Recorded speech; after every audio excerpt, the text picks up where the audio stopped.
Welcome, everyone, and thank you for joining today's webinar on Global Coordination Mechanisms of Large-Scale Epidemic Response in Humanitarian Settings, hosted by the READY Initiative, which is funded by the Bureau of Humanitarian Assistance. During this webinar, we encourage you to ask questions using the Q&A function. We are happy to provide live interpretation in Spanish, French, and Arabic for today's webinar. If you are interested in listening to the session in one of these languages, please click the globe icon that says Interpretation at the bottom of your Zoom screen and select the desired language. Access to today's recording will be available after the webinar on the READY website, readyinitiative.org. It is now my pleasure to hand it over to Dr. Paul Spiegel, Professor of Practice and Director of Johns Hopkins Center for Humanitarian Health. Thank you, Paul. Great. Hi, everyone. Thank you for joining and taking the time to participate. We know everyone's time is very valuable. So very quickly about READY. The READY Initiative has been in existence since 2018, funded by USAID's Bureau for Humanitarian Assistance. We're a consortium of partners with Save the Children as the lead and Johns Hopkins Center for Humanitarian Health and Center for Communications Program, together with UK Med and the Humanitarian Leadership Academy. Our goal is for NGOs to have the tools, knowledge, and skills to support crisis-affected communities and local authorities to effectively respond to major epidemics and pandemics in humanitarian settings. And we do this at the global level, producing the needed guidance, tools, trainings, etc.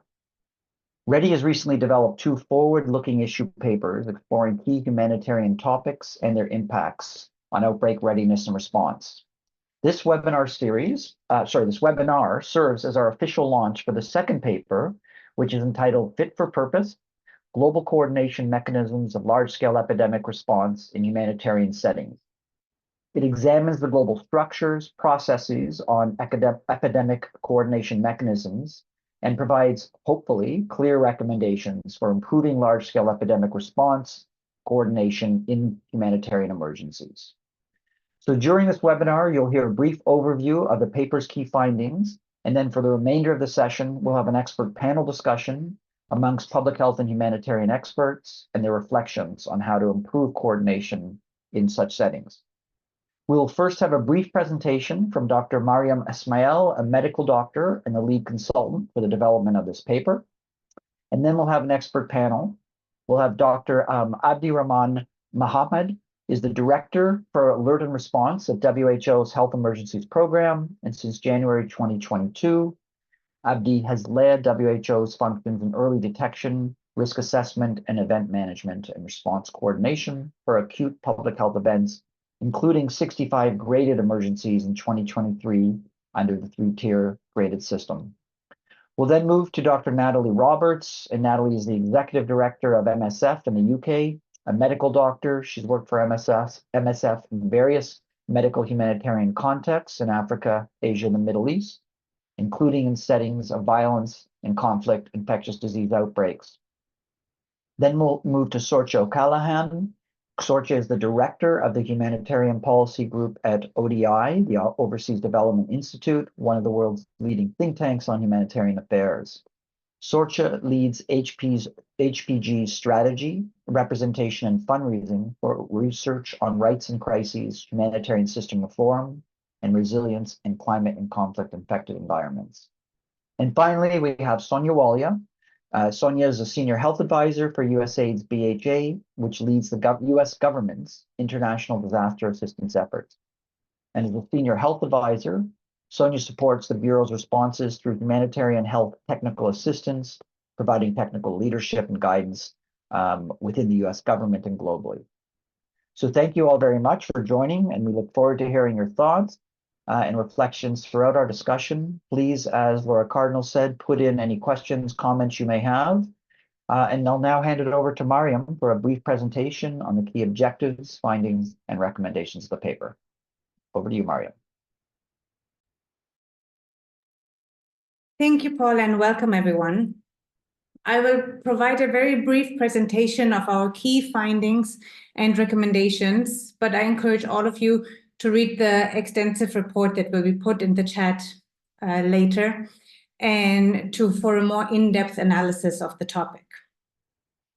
Our report had 3 specific objectives. One was to understand the global structure and processes on epidemic coordination mechanisms, identify the gaps in the current coordination structures that are applied during epidemics in humanitarian context, and then develop, as Paul said, hopefully clear recommendations to improve the epidemic coordination in the future in humanitarian emergencies. The key findings were developed based on the scoping literature review, as well as key informant interviews that took place over the time of 3 months last summer. We focused on 2 different coordination mechanisms. One was the incident management system, and one is the cluster system. What we found was that there is a lack of integration of the incident management system in the existing coordination structures that are already applied in certain humanitarian contexts, such as the cluster system or the refugee coordination model. We found weaknesses and benefits in both the IMS model as well as the cluster system. While the IMS focuses more on or is designed more in a kind of command control structure where you can take quick and authoritative decisions, the cluster system is a more consensus-based approach with the advantage of usually it already exists in a humanitarian emergency, knows the local context, and has an extensive and local network.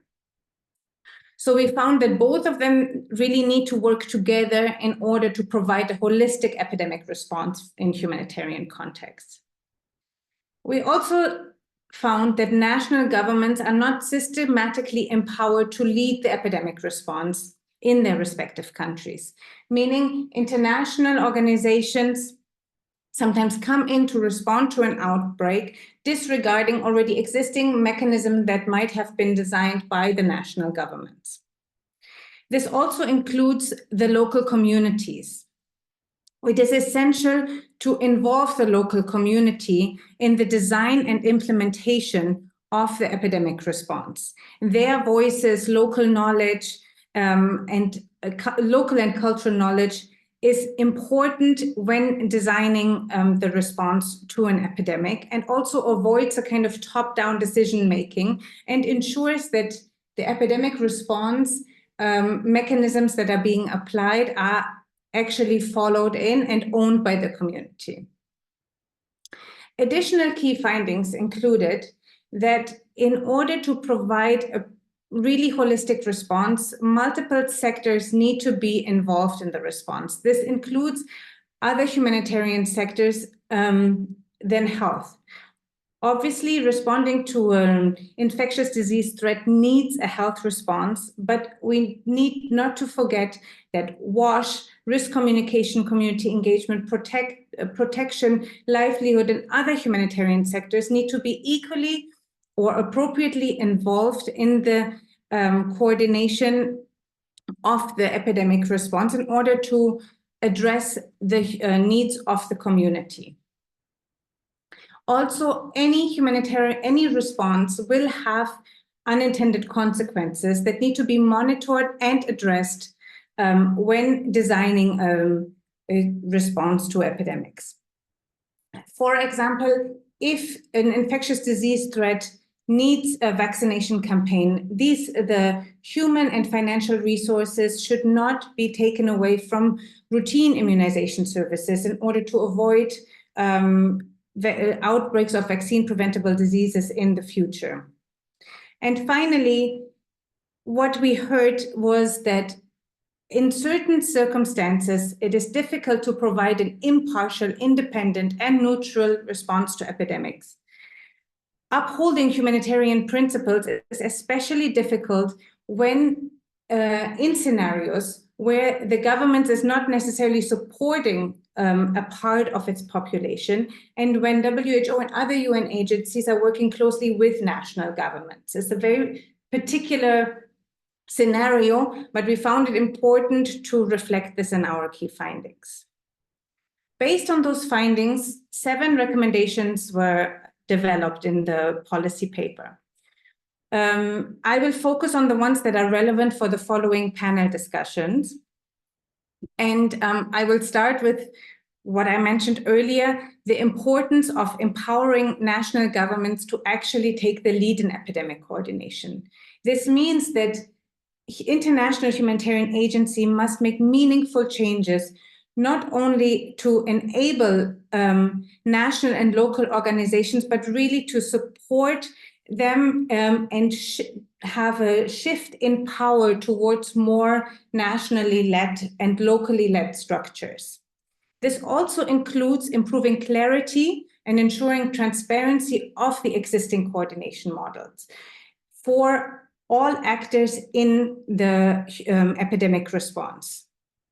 In particular, this includes clarifying how the IMS structure functions within and outside of WHO and how partners can and should be involved in this process. Finally, it is also important to develop a strategic response plan with national and local partners that, again, using the community, bringing in the community as well as several sectors to provide a multi-sectorial strategic response plan for epidemics that are designed for the particular context that where the epidemic takes place. As mentioned before, in this certain scenario where the government is oppressing part of its population or does not have control over all of its territory, the leadership of the epidemic response coordination must be done by an actor that is perceived as independent and neutral from the national government in order to be supported, so for the response to be supported by the community at local level. And I conclude with the overarching principles of do no harm as well as the humanitarian principles. Any epidemic response should not jeopardize the existing humanitarian response taking place. With that brief overview, I thank you for your time and I hand over back to Paul, and I'm looking forward to an interesting panel discussion. Thank you, everyone. Great. Thank you very much, Mariam. You can see, everyone online, that the report is, the link has been shared, and obviously there's much more nuance and detail in the report than we can do in a very short presentation. So with that, I'm going to start, and I'll start with Abdi from WHO. And Abdi, start off with a question for you.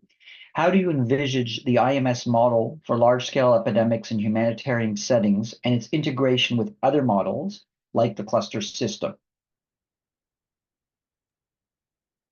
Thanks, Paul. Good morning, good afternoon, and good evening, and much appreciation to READY initiative. For the question, I think I would like to go back a few years back when we had one of the largest epidemic outbreak of Ebola in West Africa. That created an opportunity, and every crisis leads to an opportunity, leading for WHO and other member states to reform and have the greatest transformation in WHO and the member states forming WHE, World Health Emergency Program. From there on, I think things moved and there's a lot of progress and how we manage a large-scale epidemic, both in humanitarian settings and non-humanitarian settings. And then came the biggest pandemic that we had to respond across the whole world. So a lot of lessons have been learned, and we received, including your recommendation, over 300 different recommendations from the IPPPR to the revisions. So with combining all that, we ended up synthesizing in what we call the Health Emergency Preparedness and Response, the HEPA framework that gives the system, the governance, and the finance.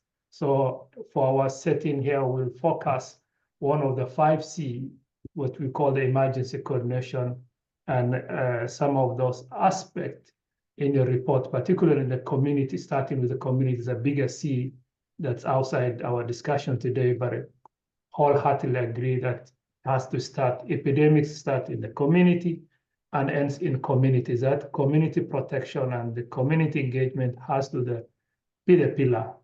Coming to the question you asked, Paul, about the IMS, there's the notion that IMS belong to WHO. No, we adopted is the best practice started across the world, and a lot of institutions responding the best practice out there.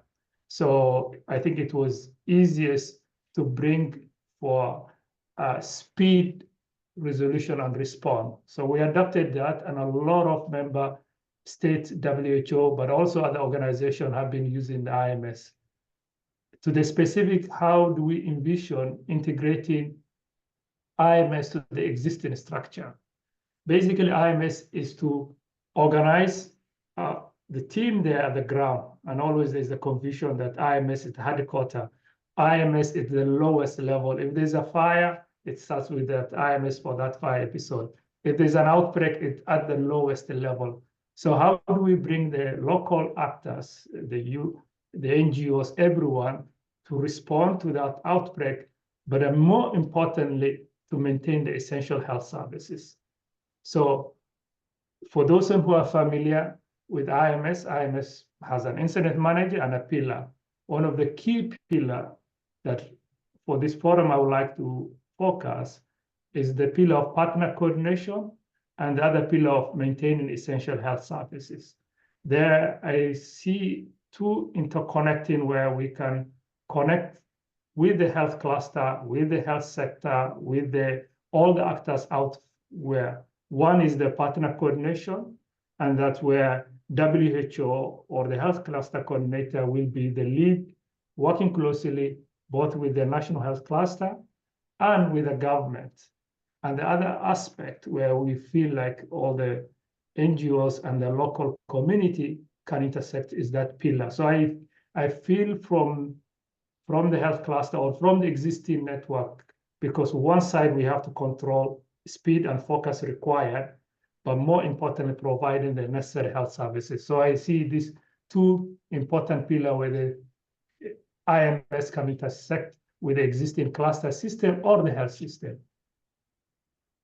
Thank you, Abdi. So that's clear. So it would be with the health cluster, or in other situations, a refugee coordination model dealing with health, it would be under the coordination pillar.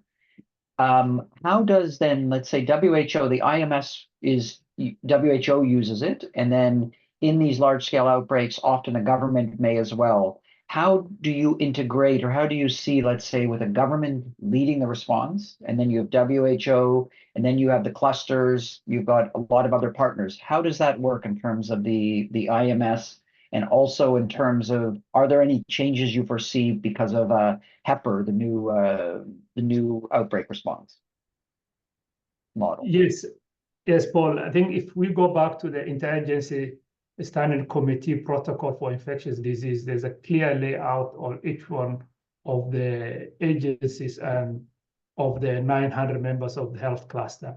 During the COVID pandemic, we had what we call the UN crisis management team that was led by WHO, but brought all the UN agencies together at the global level. And then at the national level, we had the National Crisis Management Team, and it was really changed as for the first time, the response from the UN and humanitarians were led by the residence coordinator, because we know, as your report indicated, it's not health, these are multi-sector. We need the protection, we need WASH, we need all that aspect. So bringing the resident coordinator and or the humanitarian coordinator, while we deal that small aspect of the health, and bringing the broader UN.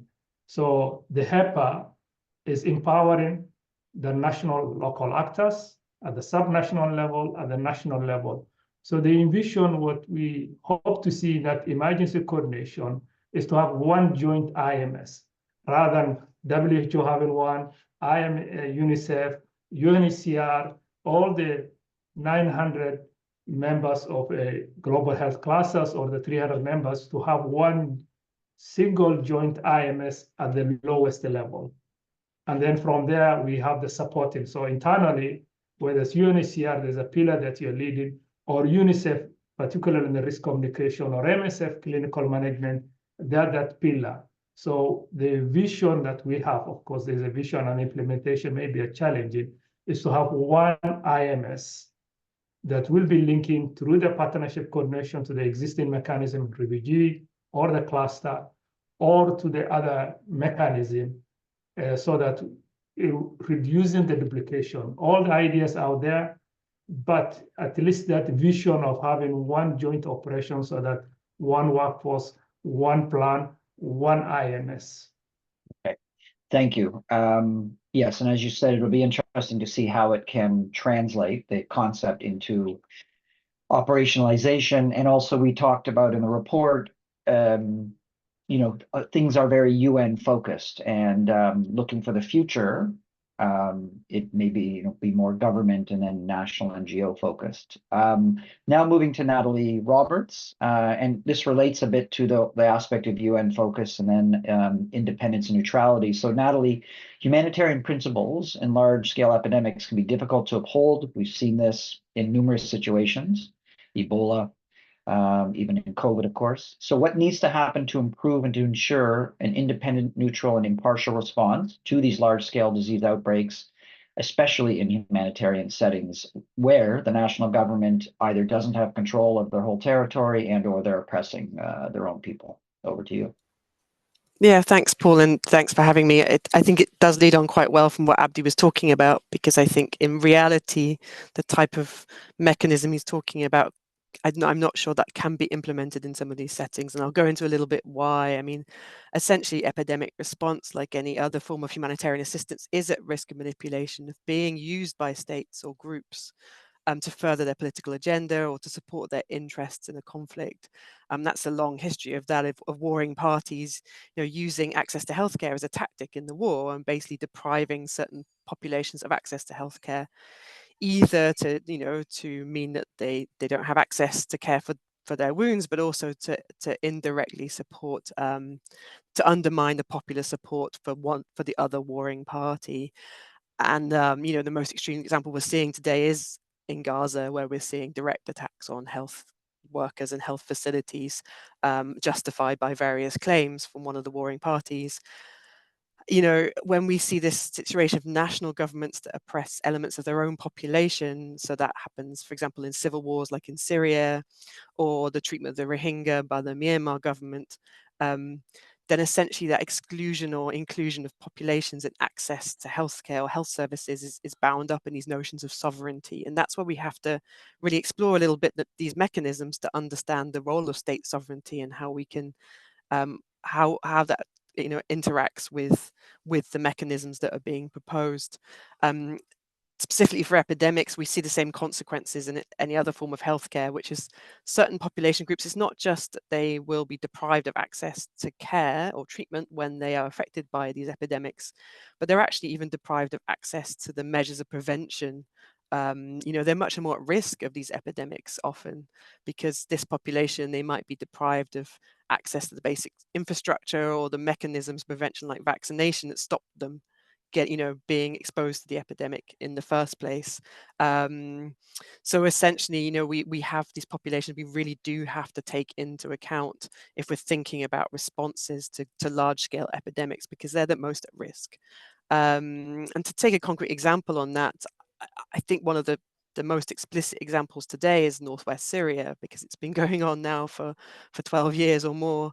And because Syria is a sovereign state, they control that assistance to its entire population, including the population in non-governmental areas. So MSF's experience with that in 2011 was we wanted to access these areas that were essentially becoming non-governmental, that were protesting against the government.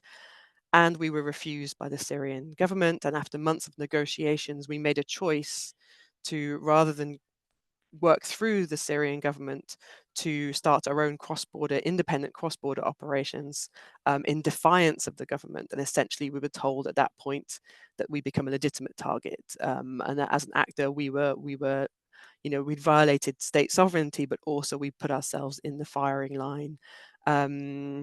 Which, by the time I went in 2012, it became clear actually on the ground in places like Idlib and Aleppo that the populations living there were at massive risk of large-scale epidemics. You could see the entire vaccination system had broken down. there was no infrastructure, there was no cold chain, there were no consumables for vaccination, and the majority of the population was displaced and living in sort of inadequate shelters.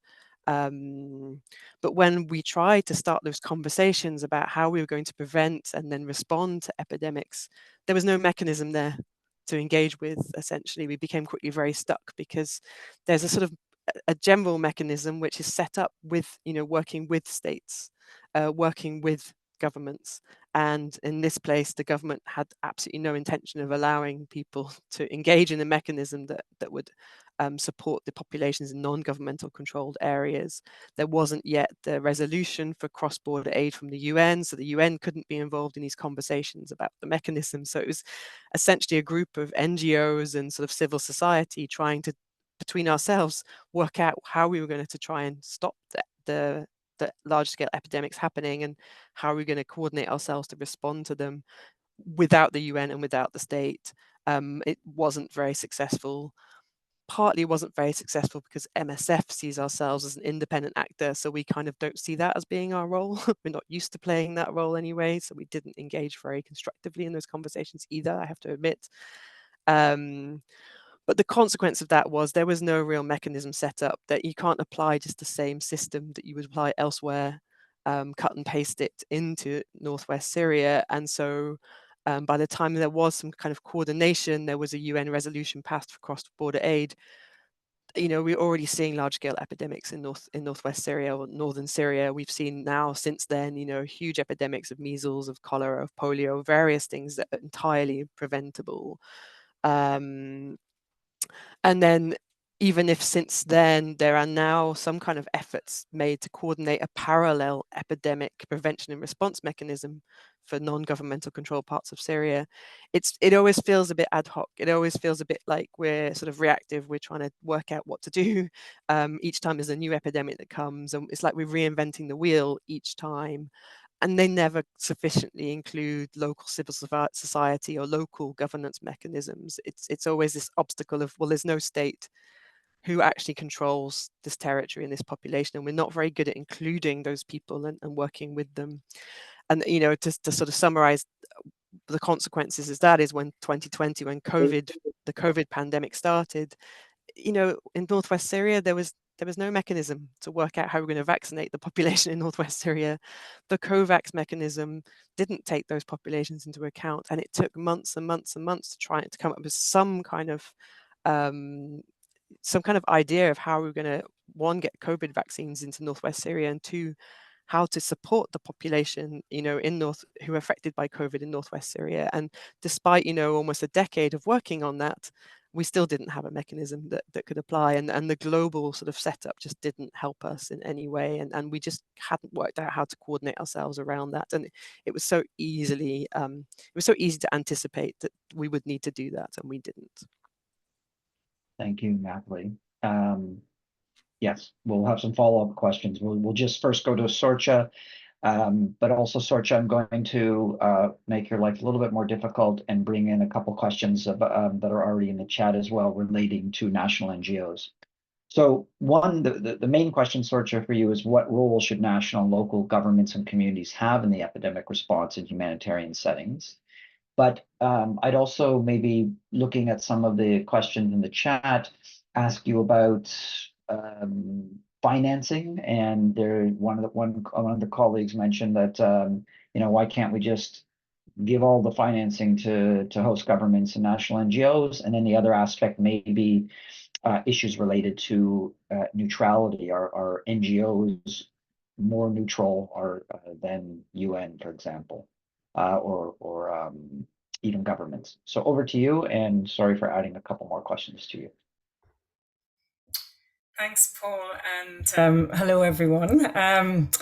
So first of all, just to say, I completely agree with what Natalie just said. And I think in many of the contexts in which we're looking at an epidemic occurring in a large-scale humanitarian emergency, there is likely to be either a conflict dimension to that crisis, or a violence or marginalization aspect to it. If you look at most of the protracted humanitarian emergencies that have featured year on year kind of in major humanitarian responses, they have elements of those. And so therefore we really need to think carefully around having kind of national governments in the lead, and this issue around either the kind of the deliberate and the explicit marginalization of populations, or the manipulation of financing and opportunity that occurs through an epidemic for furthering either political or military gains is a real one. And that was something that when we reviewed the DRC response, the 10th DRC Ebola response that occurred over 2018 and 2020, this is a huge factor where, the national government really was kind of at political odds with North Kivu, and where the Ebola outbreak occurred, and was using kind of electioneering and the quelling of that response and the kind of manipulation of that response for its political gains. So I just want to kind of put that front and center, first of all, and maybe that's some of the reasons also why, all of the funding can't be channeled into national governments as a first principle, because I think when you're looking at humanitarian situations, that does need to be a major consideration. But having said that, and maybe looking to, I guess, kind of alternative situations where, either there is, more of a climatic element to it, or we're working in regions where there's less of an issue of the national government being a conflict party or kind of deliberately and explicitly marginalize the population. Certainly, kind of government and local responses should be taking a leading role in epidemic response. And your report rightly says too often local actors are sidelined in epidemic responses. And this has a number of consequences. It means that the responses are not well adapted to the context, they're costly, unsustainable, and at worst, they undermine national responses in the immediate and over the longer term. And what we saw in that Ebola response that I talked about was that there was this huge injection of funding into that response. It's estimated, it's not known actually, because there was very little accountability around the funding that was put in, but it was thought to be about $1 billion over a 22-month response, and huge international engagement. And what we saw in that review is that people across the response, the government of DRC, national health officials, local health officials, international officials, development actors, humanitarian actors, all lamented the fact that there was absolutely nothing to show for that. Yes, they eradicated Ebola and they stopped the spread of disease and they saved lives, but there was nothing to show for it. And this was in a context where Ebola was not seen as the number one health priority by the local population or by the Congolese government, because malaria and measles was such a massive issue. And it was despite the fact that over a third of the entire US health financing to DRC was funded through this Ebola response. The health system was no better off. Congolese coordination mechanisms were no better prepared either to respond to future Ebola responses or other epidemic outbreaks. So there does need to be a shift, and there does need to be a shift in context where governments have capacity and they have a willingness. And some of that, I think, is not about putting in place mechanisms at a time of an epidemic response. It needs to be around supporting national leadership of crisis response, and understanding kind of what capacity, what willingnesses are available. Because if governments are not involved in the humanitarian response or in crisis response, they will be very ill-equipped to suddenly engage in an epidemic response. And we see too often even when there is capacity and willingness, national leaderships are sidelined in humanitarian response and then further sidelined during epidemic response. So I think there's lots of learning we can take from the capacities that the government has in crisis response. And the second thing is then to invest early in epidemic preparedness so that governments have the capacity and the capability to respond.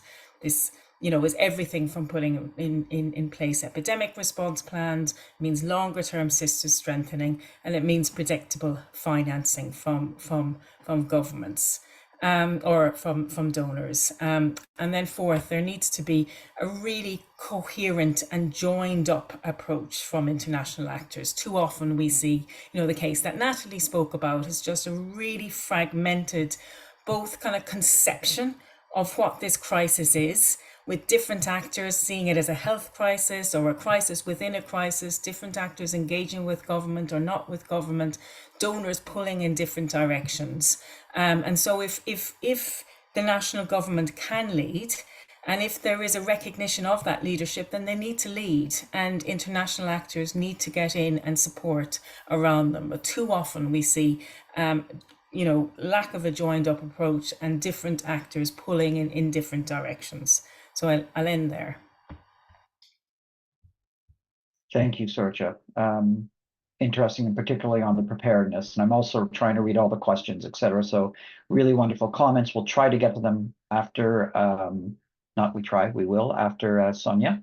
Sonia, also, I have a question, but I'm also going to weave in some of the comments as well for you. So the first question is, as a donor, how would you like to see strategic response plans developed and funded? So it relates a little bit, I think, to what Sorcha is talking about, both from the preparedness, but then also as a donor, what is some of the U.S. government's thinking of how to get more funding for governments and national NGOs as opposed to through, let's say, the UN and international organizations when appropriate? As we're saying, we're trying to divide into when governments are suppressing their people, it's going to be a very situation. So over to you, and thank you. Thanks, Paul. And I'm going to start off with a couple of examples of these strategic response plans. So last year in April, a global strategic and preparedness response plan for cholera was released. And while the plan did mention that there were some countries having cholera outbreaks that were experiencing a humanitarian crisis, there was really no information in these plans about how to engage with and coordinate with the humanitarian architecture. What's very interesting is that these countries have health and WASH clusters, and involving those actors, specifically those health and WASH cluster actors, would have greatly improved the plan and then, of course, the response. This would have led to a more holistic and multi-sectoral response, which is what we've been talking about and what we want. Ignoring this humanitarian architecture in these plans and ignoring those that are supporting the ongoing responses is really leading to a lack of inclusion of the communities and their voices, because these actors have been engaging with those communities and have built trust with those communities for many years.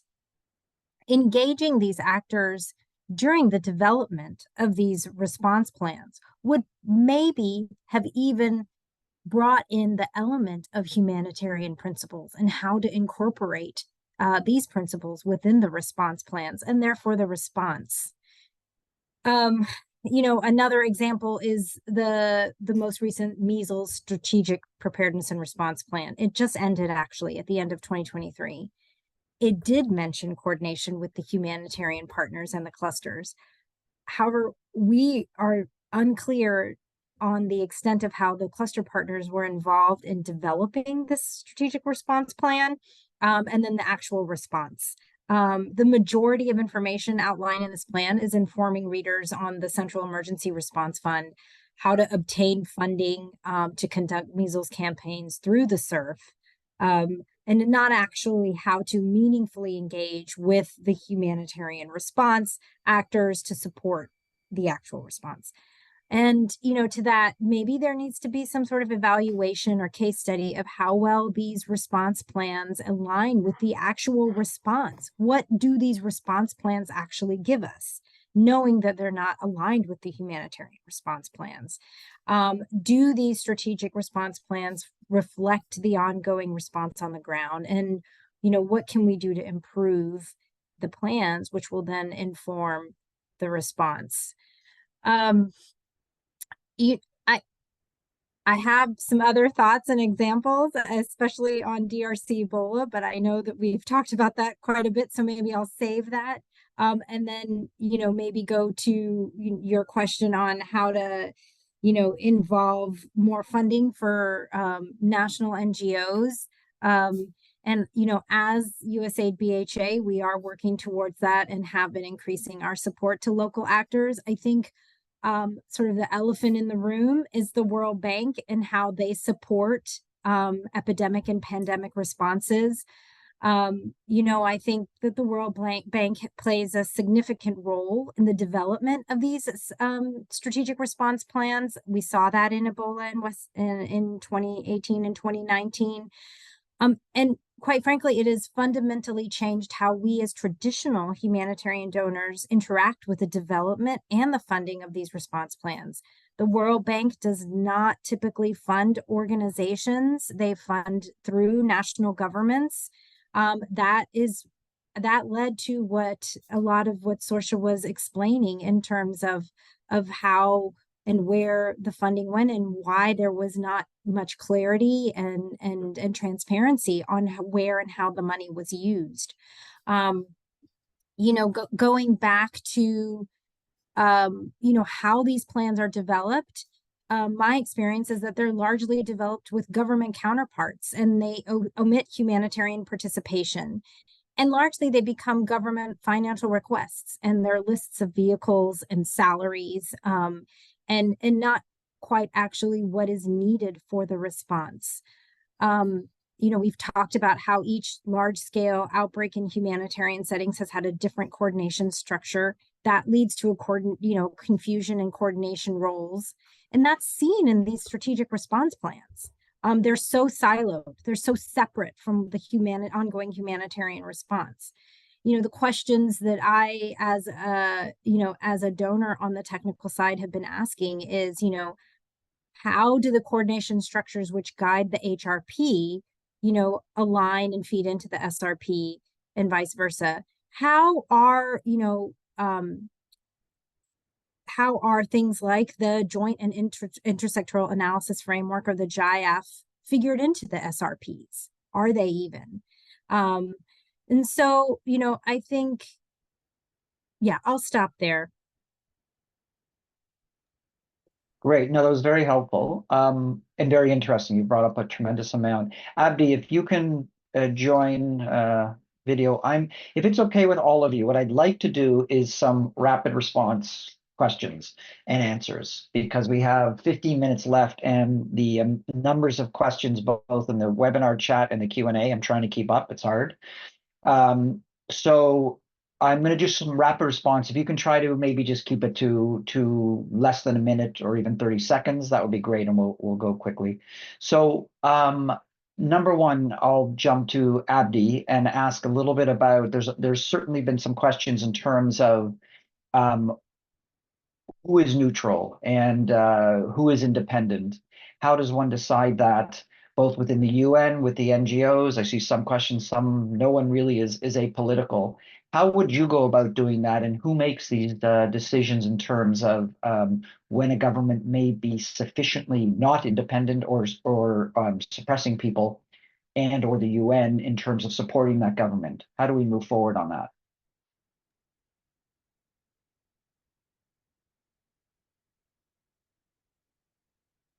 Just to start, how we work and how we work closely with as the lead agents for the Global Health Cluster. We work with 900 members of that cluster.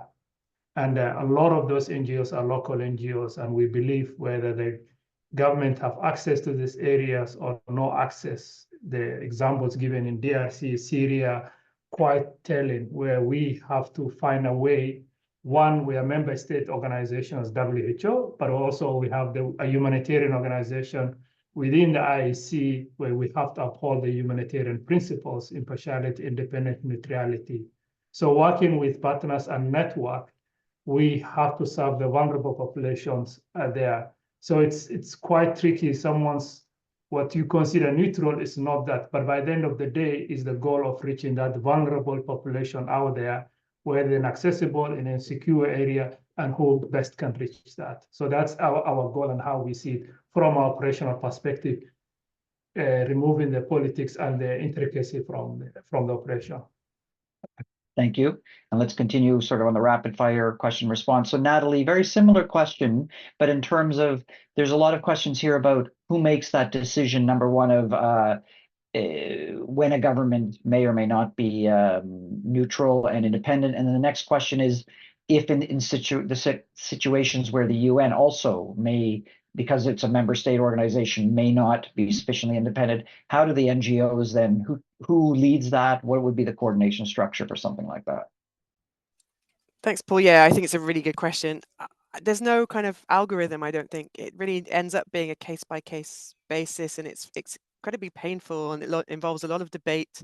You know, MSFs are very debate-led organizations. There's a lot of internal debate in MSF and between different parts of MSF where we often end up disagreeing. And then with other organizations who may have differing opinions. And I think I don't think there's any way of kind of saying, well, there's a mechanism for kind of making that decision. And sometimes it's trial and error, and sometimes we make the wrong decision and we make mistakes. And, you know, that decision to go cross-border in Syria was very debated and discussed within MSF. It took many, many months to do that. And there's many people who disagreed at the time. I just want to come back on this concept of neutrality and impartiality, because I think that can actually be problematic for humanitarian actors. We're striving to be neutral and impartial. I actually would kind of propose that maybe we need to start from a person-centered approach and say, well, actually, who are the populations we really need to assist? And how can we choose to really assist them? And that might mean in the end, we're choosing a partial approach, because we've chosen that those are the people most at risk. And therefore, we're going to have to not be neutral and not be impartial, because we're actually making an active choice to engage on one side and not the other side. And we try and avoid doing that as far as possible. But there are times, like the extreme example of Syria, where we do. So I think all of that needs to come into the discussion and the debate, and it needs to be discussed and debated each time, which means we're never going to be that quick, which is why this principle that Saoirse also talked about preparedness and anticipation is probably as more important than the response mechanism itself. Thank you.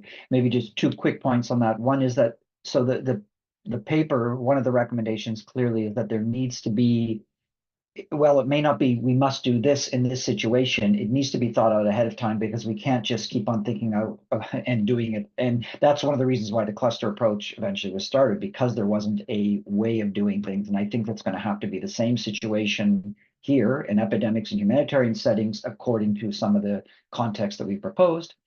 And then as a plug, we are going to be starting the end of this week, actually. There's going to be a new Lancet Commission on health, conflict, and forced displacement. It's going to be more academically led, and one of the discussions will be about humanitarian principles, because this is coming up a lot. So excellent, thank you. Saoirse, a lot of questions are coming up in terms of community, how to work with the community, but less in a perfunctory, yes, we worked in the community, but how to make it real. And then also how to address some of these issues in terms of community, because they themselves, of course, they're going to have their own views. They're not going to be, they're affected by this war. And then how does that relate in terms of the actual coordination and response when the communities may have very different thoughts, and then let's say even the national NGOs or the government or the UN? Over. I think this is a critical issue, and I saw in one of the questions about how these kind of issues and reports recommend the same thing over and over, and we don't adopt them. And I think this issue of community engagement is just one such issue, that it is absolutely essential to epidemic response and community acceptance, community engagement of often what are really difficult measures, and certainly in relation to Ebola, intensely personal around the burial of the dead, just kind of the most important moments in someone's life, and you're trying to, cut across them and change them. And so community engagement is just essential, not just in terms of kind of the leadership and the coordination of the response, but the effectiveness, the timeliness, and the quality of the response.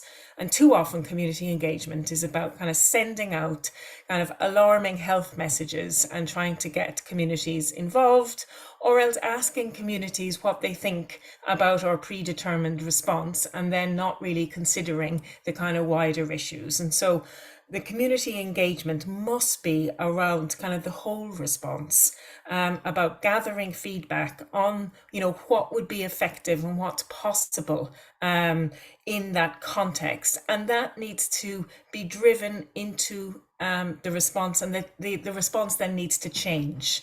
And rather than kind of it being information bulletins or kind of check-ins on a response, it needs to be about adapting the response in line with the community. So that would be the first thing.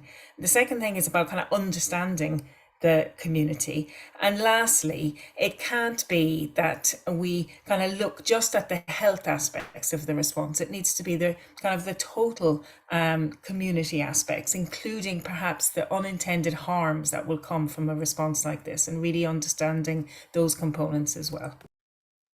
Great, thank you. Sonia, I'm trying to go through and explain some of your acronyms to everyone. But the question I have for you, I mean, there's so many and there are wonderful questions here. So thank you, everyone. One of the questions would be, you talk about World Bank, hugely important player and becoming more important in these situations. The dreaded humanitarian development, peace nexus. My question rather is more, which I'm a big fan of. My question would be more, how do you see or foresee as a donor ways to work more closely with development actors, both in terms of the preparedness, but also in terms of the response, particularly when there is already a cluster and there may even be massive World Bank funding, like in South Sudan, for example?